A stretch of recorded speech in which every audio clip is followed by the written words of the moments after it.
In this video, we will compare Fedora 43 KDE Plasma versus GNOME.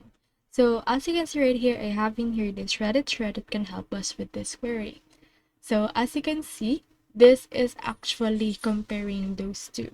So GNOME is like the Mac OS with strong design choices, and they feel like they know everything you need. It's also quite robust with clean UI and conservative changes. Plasma is like Windows with a mix of different user interface elements that seem to be integrated well. You can change something and it can break quite easily. However, it's very configurable. So if you want very configurable option, you can go over with Plasma. If you want something that's already configured for you, you can choose GNOME. So as you can see, this user says that GNOME is more robust on their sense, and it's also unbreakable. KDE Plasma has a lot of moving parts and sometimes glitches, so GNOME is very minimalist and also reliable. So that's all there is today, and I hope this video helped you out.